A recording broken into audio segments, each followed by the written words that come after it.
Hello friends, इस video में आपको कराने वाली हूँ क्लास 10 के अंतर्गत बायोलॉजी के इंपॉर्टेंट क्वेश्चंस। इससे आपको एक भी एक्स्ट्रा कुछ भी नहीं पढ़ना है। मैंने साइंस के सभी इंपॉर्टेंट क्वेश्चन आपको बता दिए। ठीक है, केमिस्ट्री के आपको मैंने 2 चैप्टर फुल रिवीजन करवा दिया, बाकी के 2 आपको एक ही वीडियो मिल जाएंगे। उसके बाद फिजिक्स के मिल जाएंगे और बायोलॉजी के इंपॉर्टेंट क्वेश्चन जो बताएं वो अपलोड है। ठीक है, मेन क्वेश्चन आपको बता रही हूँ, बस इतना करते जाना है। और आपको MCQ के 3 वीडियो मिलेंगे। एक में तो आपको पूरा फिजिक्स का, ठीक है, एक में पूरा केमिस्ट्री का और एक में पूरा बायो का।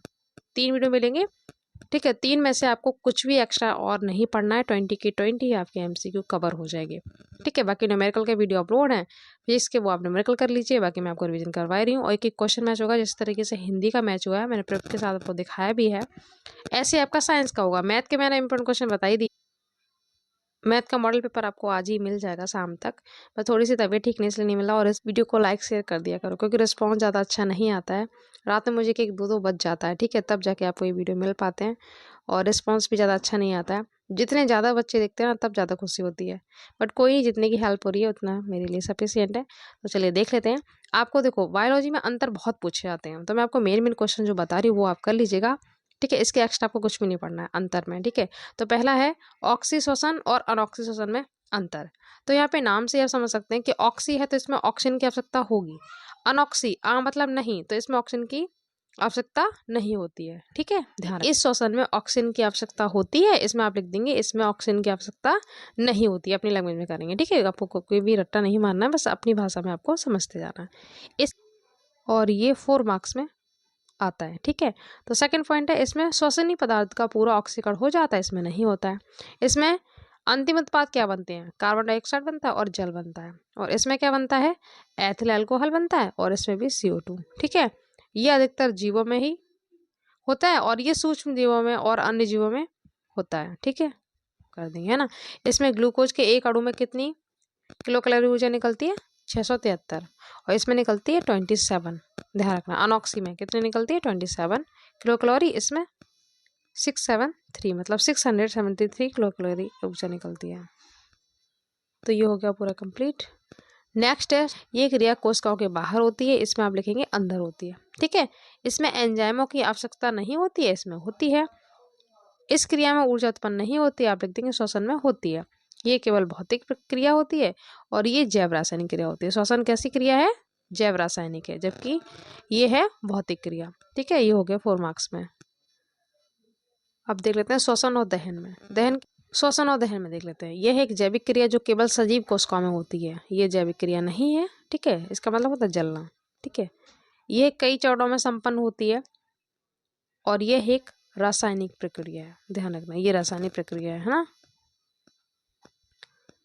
इसमें आप लिखेंगे यह जटिल प्रक्रिया है और ये एक रासायनिक प्रक्रिया है। ठीक है, ऊर्जा चरणों में मुक्त होती है और इसमें ऊर्जा एक साथ मुक्त होती है। इसमें क्या होता है? स्टेप बाय स्टेप ऊर्जा इसमें निकलती है, और जबकि इसमें एक साथ मुक्त होती है। किसमें? श्वसन में, है ना। ऊर्जा का अधिकांश भाग, ये बहुत इंपॉर्टेंट है, ATP के रूप में संचित होता है। ATP का पूरा नाम पूछा जाता है एडोनिन ट्राइफॉस्फेट, और ADP का होता है एडोनिन डाइफॉस्फेट। DNA का पूरा नाम आता है राइबोज न्यूक्लिक एसिड, और RNA का होता है राइबोज न्यूक्लिक एसिड, मतलब राइबोज न्यूक्लिक अम्ल। इसका होता है डीऑक्सीराइबोज न्यूक्लिक अम्ल। समझ गए? तो आपको फुल फॉर्म याद रखनी है। इसमें क्या होता है? ऊर्जा का अधिकांश भाग ऊष्मा या प्रकाश के रूप में मुक्त होता है। ठीक है, इसमें ATP के रूप में होता है। मोस्ट इंपोर्टेंट है लसिका और रुधिर में अंतर, खूब पूछा जाता है। आपको ध्यान रखना कि आपने किधर क्या याद किया। पेपर में से आ गया रुधिर लसिका में अंतर आ गया, तो आप रुधिर इधर लिखेंगे। इसमें देखो, ये लसिका तंत्र का निर्माण करता है और यह रक्त परिवहन तंत्र का निर्माण करता है। कौन? ब्लड।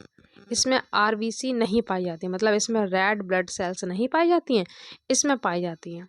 इसमें कौन सी पाई जाती है? WBC, वाइट ब्लड सेल्स पाई जाती है। आप ऐसे भी लिख सकते हैं, इसमें WBC पाई जाती है, इसमें RBC पाई जाती है, ऐसे आप लिख सकते हैं, है ना।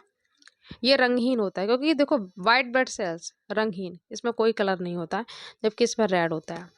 ठीक है, और मनुष्य के जो रक्त का रंग लाल होता है, किसकी वजह से होता है? हीमोग्लोबिन की वजह से। ठीक है, और जो पौधों का कलर होता है ग्रीन, वो होता है क्लोरोफिल की वजह से। ध्यान रखना, इसमें CO2 की अधिकता पाई जाती है। इसमें क्या होता है? इसमें CO2 की मात्रा थोड़ी कम पाई जाती है इससे। ठीक है, ध्यान रखना। इतना कर लीजिएगा, 5 पॉइंट सफिशियंट है।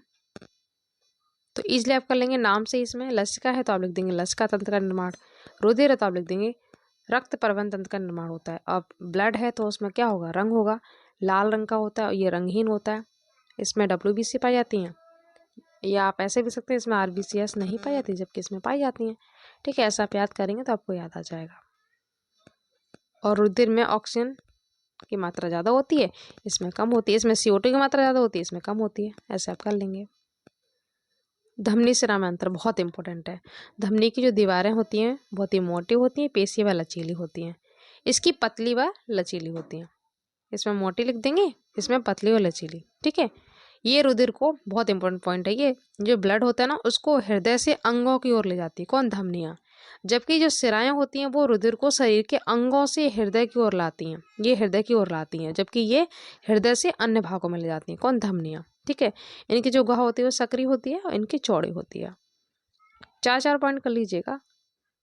ठीक है, इसमें रुधिर अत्यधिक दबाव में बहता है, जबकि इनमें क्या होता है, रुधिर बहुत ही कम दबाव में बहता है। ठीक है, ध्यान रखना। 1 पॉइंट ये कर लीजिएगा, धमनियों में कपाट नहीं पाए जाते हैं, इसमें थोड़ी थोड़ी दूरी पर कपाट पाए जाते हैं।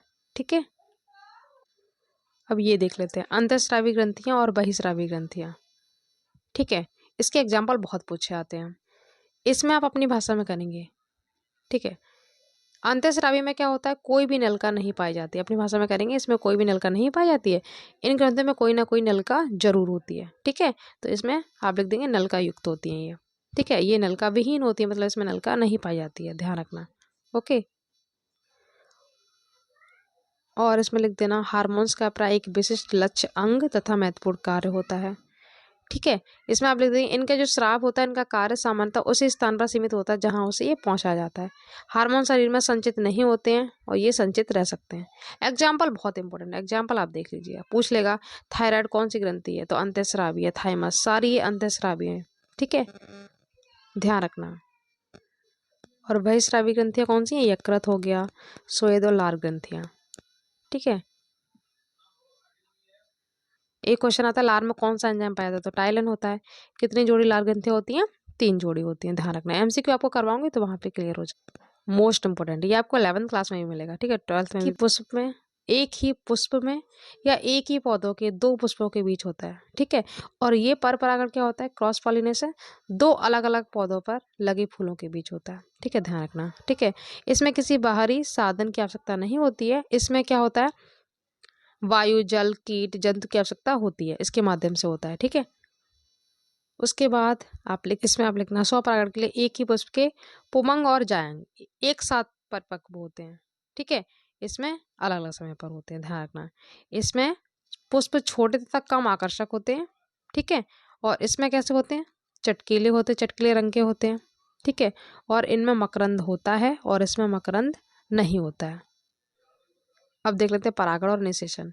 इसमें क्या होता है, परागकोशों में बने परागकण उसी जाति के वर्तिकाग्र पर पहुंचते हैं। इसमें नर एवं मादा युग्मकों का संयुग्मन होता है फर्टिलाइजेशन में। ठीक है, ध्यान रखना। इसमें आप लिख देना पर परागण के लिए माध्यम की आवश्यकता होती है, इसमें आप लिख देंगे नहीं होती, ऐसे भी कर सकते हैं। ये क्रिया पहले होनी आवश्यक है और ये क्रिया परागण के बिना नहीं हो सकती। ठीक है, ये ज़्यादा नहीं आता है, बस आपको एक नज़र देख लेना। ठीक है, बाकी रुधिर लसिका, धमनी सिरा, ऑक्सीजन बहुत पूछे आते हैं, वो अच्छे से कर लेने, है ना। और ये भी खूब आता, इंपॉर्टेंट है, ये कर लीजिएगा। और इसमें आपको एग्जाम्पल याद कर लेना है। ठीक है, कौन सी अंतःस्रावी ग्रंथियां हैं, कौन सी बहिस्रावी हैं। रुधिर लसिका, धमनी सिरा बहुत पूछा था, तो कर लीजिएगा। मिलते हैं नेक्स्ट वीडियो में। Thank you so much.